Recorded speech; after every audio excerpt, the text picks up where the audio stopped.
সকলোলৈকে পোনপ্ৰথমে ৰঙালী বিহুৰ আন্তৰিক শুভেচ্ছা জনালোঁ আৰু এই ভিডিঅ'টো আছিল যোৱা কালি অৰ্থাৎ কালি গৰু বিহু আছিলে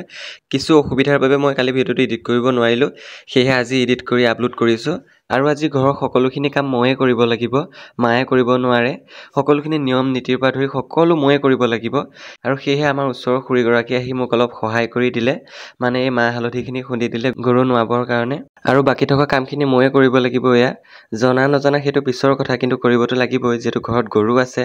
আৰু এয়া গৰু চাত লগাবৰ কাৰণে মই বাঁহৰ খলি এনেদৰে বনাই ল'লোঁ কেনেকুৱা হৈছে আপোনালোকে জনাবচোন আৰু জনাই নজনাই এয়া মই বনালোঁ আকৌ এবাৰ কৈছোঁ আপোনালোকক কেনেকুৱা হৈছে কমেণ্ট এটা কৰি জনাব এইবাৰ এয়া মই প্ৰথম বনাইছোঁ আৰু শোৱাৰ পৰা উঠা যিহেতু অলপ সময় হ'ল মই অলপ আগত ক'লোৱে আজি ঘৰৰ সকলো কাম মোৰ ওপৰতে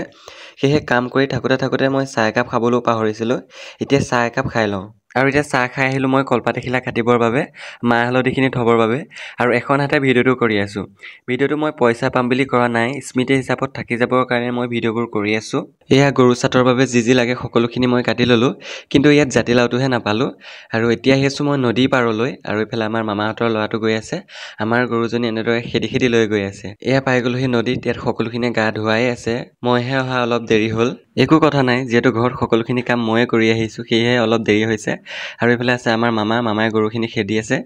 এয়া সকলোৱে গৰু গা ধুৱাইছে আৰু তাতে ল'ৰা ছোৱালীখিনিয়ে নিজে গা ধুই আছে চাই লওক দৌৰিছে ফূৰ্তি কৰিছে বহুত ভাল লাগে আমি সৰুৰ পৰা এই নদীখনত এনেদৰে গৰু গা ধুৱাইছোঁ গৰু বিহুৰ দিনা আৰু নিজেও গা ধুওঁহি ইয়াত ফূৰ্তি কৰোঁহি সঁচাই গাঁৱত জন্ম হৈ সুখী অনুভৱ কৰিছোঁ এতিয়া গৰু গা পা ধুৱালোঁ এতিয়া চাট মাৰিম দেই গাইছ এতিয়া গৰু চাট মাৰিব লৈছোঁ কিন্তু মোৰ মোবাইলটো ধৰি দিয়া মানুহ এজনো নাই আচলতে ইয়াত সকলো নিজক লৈ ব্যস্ত আৰু ময়ো ইমান কষ্ট নকৰিলেও হয় কাৰণ মই এইবোৰ স্মৃতিৰ পাতত সজীৱ হৈ থাকিবৰ বাবে মই ভিডিঅ'বোৰ কৰি আছোঁ ভিডিঅ'ৰ পৰা যেন মই এগালমান টকা পাম সেইটো আশাও কৰা নাই গাইছ এতিয়া গৰু চাট মাৰি হ'ল এতিয়া ইহঁতক পথাৰত থৈ আহোঁ তাৰপিছত নদীত গা ধুম আৰু এইফালে হালধি দেখিছেনে হালধীয়া দাঁত ঘঁহি আহিছোঁ দাঁত ঘঁহিব লাগে বোলে হালধিয়ে সেইকাৰণে হালধীয়া দাঁত ঘঁহি আহিছোঁ এতিয়া নদীত গা ধুই ল'লোঁ ঘৰত ধুমগৈ বাৰু কিন্তু নদীত গা ধোৱা মজাটোৱে বেলেগ আৰু মই গৰু চাট লৈ আহিছোঁ সকলোৱে লৈ আহিছে ময়ো লৈ আহিছোঁ আৰু এইফালে আগত গৈ আছে লগৰকেইটা আজি মানে নদীত যিমানবোৰ মানুহ আহিছে গৰু গা ধুৱাবলৈ আৰু সকলোখিনিয়ে নিজে গা ধুই গৈছে আৰু এতিয়া আহি পাই গ'লোহি মই ঘৰ আৰু গৰু চাটকেইটা এনেদৰে ইয়াতে থৈ ল'লোঁ চ' আজি ভিডিঅ'টো ইমান আছিলে যদি ভিডিঅ'টো চাই ভাল পালে লাইক কমেণ্ট শ্বেয়াৰ কৰি দিব আৰু শুনক এইকেইদিন বিহু ভিডিঅ' আহি থাকিব আপোনালোকে চাই থাকিব কিন্তু দেই